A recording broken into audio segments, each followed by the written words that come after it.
The Cliff Dweller shop that's next door, that was that beautiful building was one of the first buildings that I noticed when we first came into Gatlinburg, coming over from Cherokee, just headed toward Gatlinburg. We knew we were going to spend at least the night here. As we came down into town, on the right, coming in from the park, I said, "Kids, Franny, look at that great building up on the hillside there, right on the street," but it was perched, and it's named the Cliff Dwellers. What a great name. And I said, well, somebody really designed a terrific building. That was in 1966.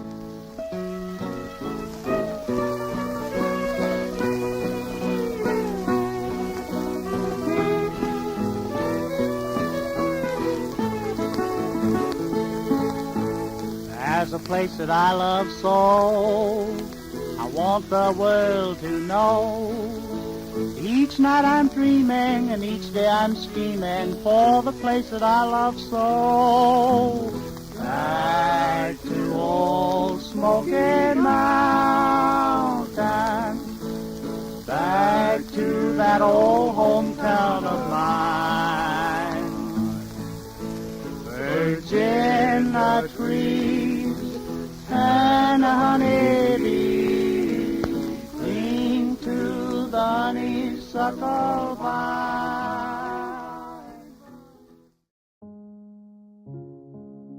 Louis Edward Jones was an artist that moved to Gatlinburg in the late 20s with the idea that we were getting a new national park. We would have tons of visitors. He could paint the Smokies, sell it to the visitors, and make a living. He was a real talented painter and did a lot of plein air stuff, Appalachian mountain scenes. I knew him through my grandfather. He really admired Louis E. Jones. I think for his painting style and just his the role that he played in, within Gatlinburg, that the local artist, depicting the mountains, and that's what Jim wanted to do. So there was some resonance between the two of them, I think. He was an artist from Woodstock, New York, and he was the first artist that came here and actually did have a gallery. Then after he passed away, there were not too many, I don't think there was any other galleries ever here. At least when we came, there weren't. And I didn't know at that time that this guy, or his history, we've since learned an awful lot about him. He painted in oils, and he saw the mountains, and he painted the mountains. Mostly landscapes, but we actually found some like still lifes that other people had brought to us, knowing that we were in the land of Louis Jones, and that was interesting too. But he's mainly known for landscapes out in the park.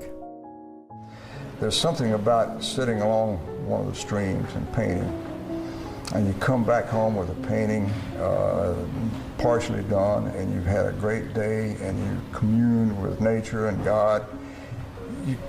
I always come back home feeling like I've been in church all day, and that's not a bad feeling to end your day with, and I've got something to show for it too. So this is a great place. But him and his wife Emma both moved here permanently in the early 30s. And as a result of his moving here, he bought the only piece of property that was available on the main street in downtown Gatlinburg, and it was nothing but a pile of rocks. Therefore, the name the Cliff Dwellers.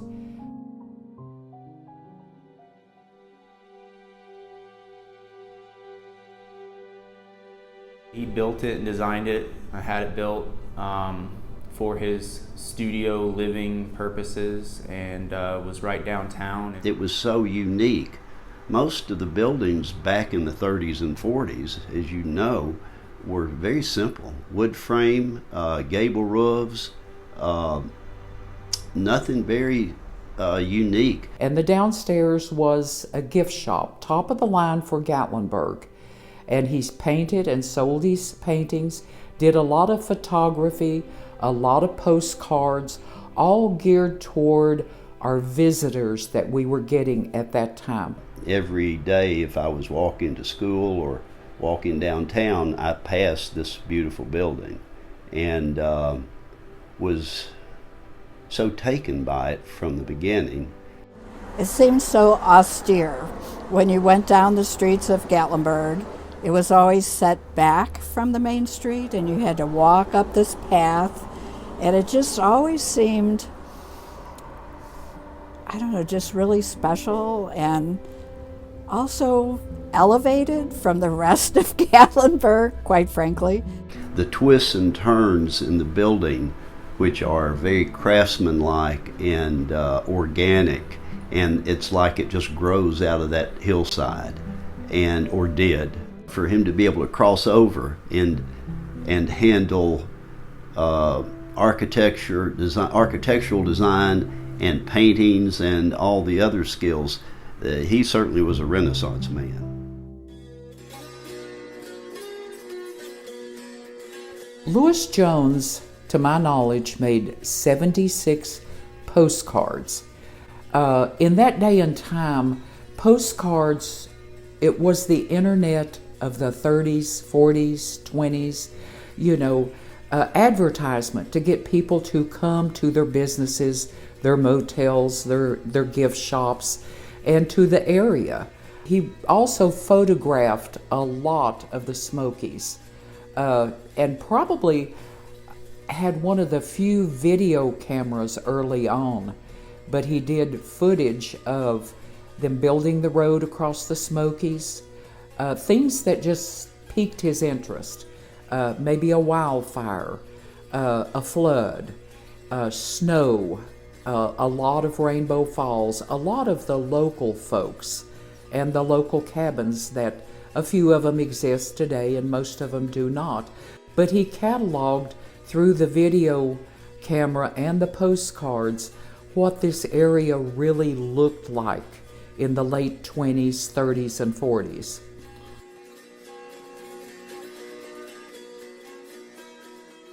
How would you describe the Cliff Dwellers? What is it? Let's see, a way to describe the Cliff Dwellers. I think the best way is what Lewis Jones came up with, a little phrase that he said, a most interesting place.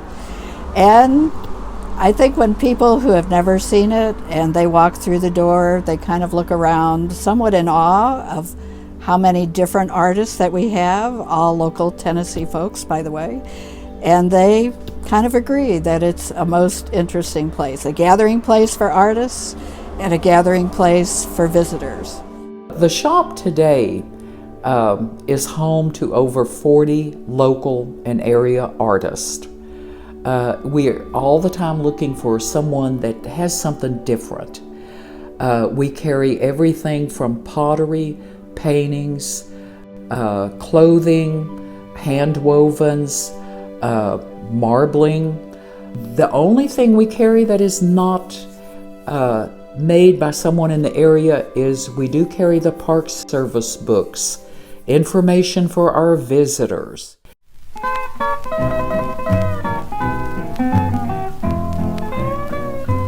Silver moon a-shining in the summer sky, night birds gaily singing from the mountain high.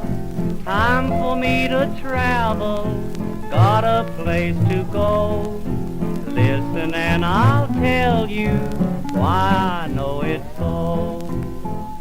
When the moon climbs above Smoky Mountain and the wheel... We love our return people, but of course we love, first timers too, to kind of come into the family.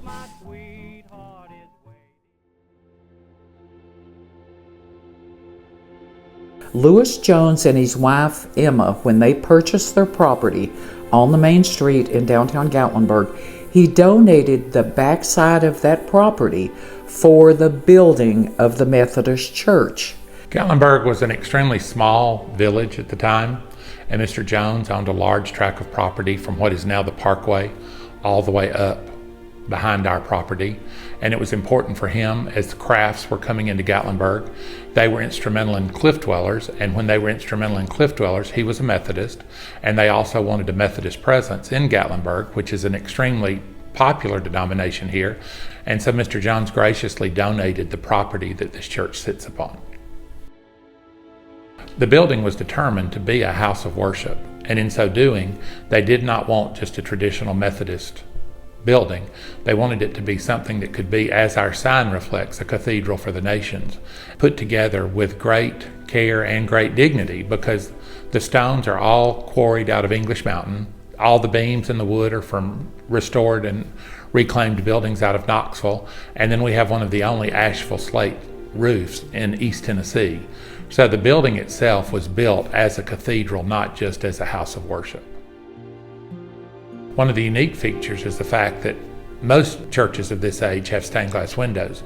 It was one of Mr. Jones's desires that when the architect did the building, all the windows would be clear glass so that when people were in church, they could look out to the mountains. In his opinion, whenceforth cometh their strength. Mr. Jones was extremely instrumental in making sure that our light fixtures were out of forged iron that was native to this area, made in this area, and they were made by craftsmen. We are fortunate in the fact that Mr. Jones was quite an artist, and in so doing, he did a pencil drawing of the church, as well as then he did one, I think, that is pen and ink, and we have the original of both of those. I think Mr. Jones, with his eye for progressive, would be pleased to see that the church is still functioning, founded in 1945, still very healthy, still very vibrant, and still making quite a significant impact on the city of Gatlinburg.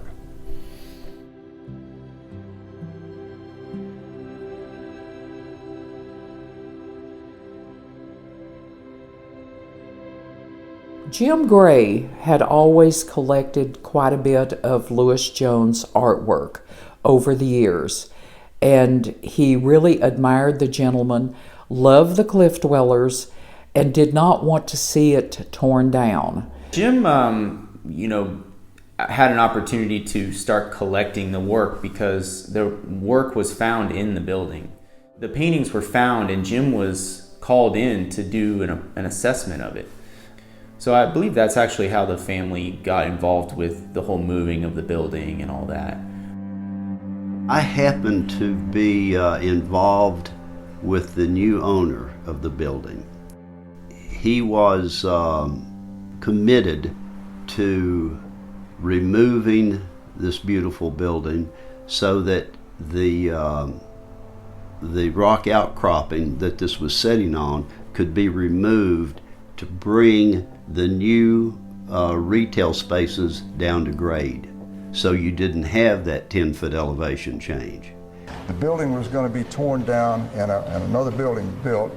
My son Chris found out that we could get the building if we would move it, if we could get it moved in 2 or 3 weeks, 2 weeks I think it was. And anyhow, I said to him, it'll have to be cut in half. He said, actually, it'll have to be cut into 3 pieces, Dad, and we've already got a crew going working on it. So he was downtown, and they were surveying the site for the future construction, and I think it just struck up as a dialogue about the fact it was going to get torn down. He managed to convince them to basically let us have the building as long as we got it off the property in a timely manner. The fact that it's 2-story, there are, speaking of, and this would be a major issue, is electrical lines. It takes a lot of coordination with the electric system, have to happen at night. There are all kinds of width issues.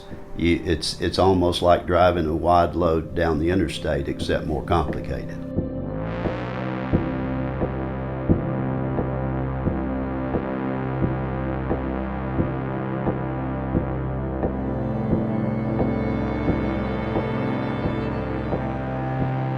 The builder has to understand where to put beams under the building so that you can lift it and try to keep it intact. Especially a building with these cantilevers in the front, and understanding how the floor joists are arranged and where you can pick it up. It's quite an endeavor. So him and his son Chris paid for and moved the Cliff Dwellers to the arts and crafts community and placed it in the same direction that it's set downtown to highlight this particular room that we are in today, which is the old painting studio of Louis Jones. It's totally reconstructed, rebuilt as it was, Yeah. and Louis Jones' studio is in fine shape, and Louis would be proud, and I'm sure he's already seen it as it's been rebuilt. It's a good-looking building right next door to us here. When we opened the Cliff Dwellers, for about 5 years we leased from Chris Gray. And about the 5-year mark, he approached us on buying the Cliff Dwellers. You know, a group of women, something that we would like to do, didn't think twice about it. We just said, yay, we'll do that. Well, then after all the paperwork was signed, we looked at each other and thought, oh my gosh, what have we done? The upstairs of the building had not been touched. It was just things from the move, wood. It was dirty. It needed a lot of repair. And at that point, we did not have the money to do this. My older brother was fixing to retire. He was a finished carpenter, home builder, and the girls had me approach him to see if he would take at that time there were 6 of us, 6 women as his crew. I thought, well, he's going to say, this is ridiculous. But what he said was, oh, what fun, what a great retirement project this is. But we made it through. It made it affordable for us. And today you can visit the upstairs of the building and you can see all of our workmanship. Well, think of a 90-year-old person. Some things are out of date, some things don't work anymore, and then when you try to replace them, they don't make them anymore. So a lot of fabrication on parts. The hardest job we got into was cutting the shingles for the back of the building. And we actually went out in the woods with him, cut the tree, hauled it to the parking lot of the Cliff Dwellers, and during a heritage festival promoted by the city of Gatlinburg, we cut all the shingles for the back of the building. The reason we cut them were you could not buy them. They were red oak shingles. I have to give Chris Gray a lot of credit for placement here. It being elevated and perched up is as reasonable as a facsimile of what was there as possible. I think it was just a bit of a right place, right time situation. The legacy of the Cliff Dwellers is on both Louises in my mind a lot.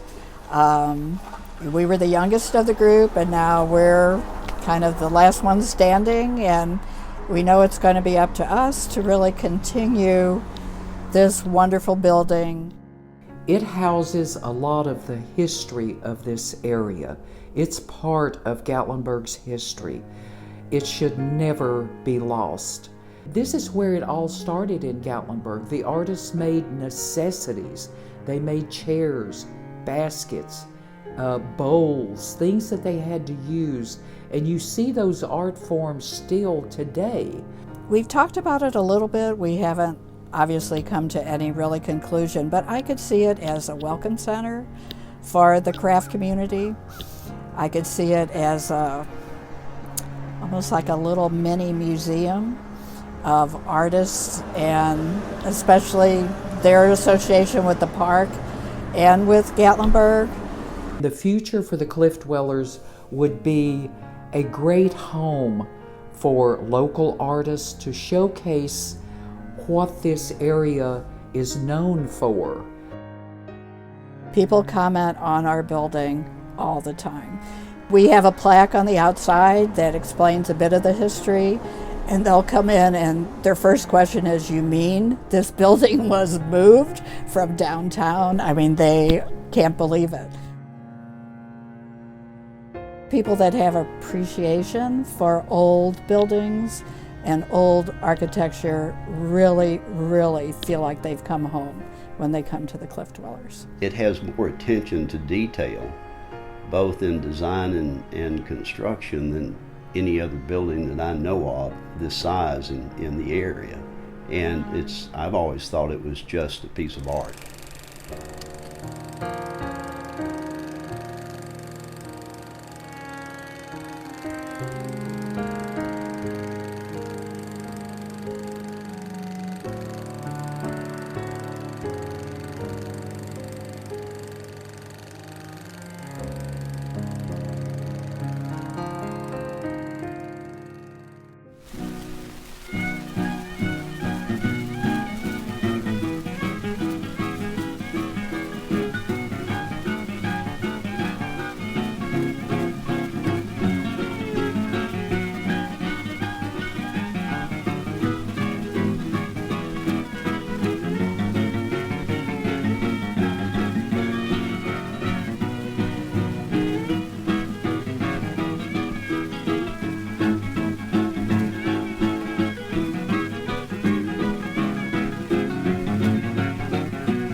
Way back down this railroad track. I know I'm not gonna ride. I'm gonna get to do that brand new slide.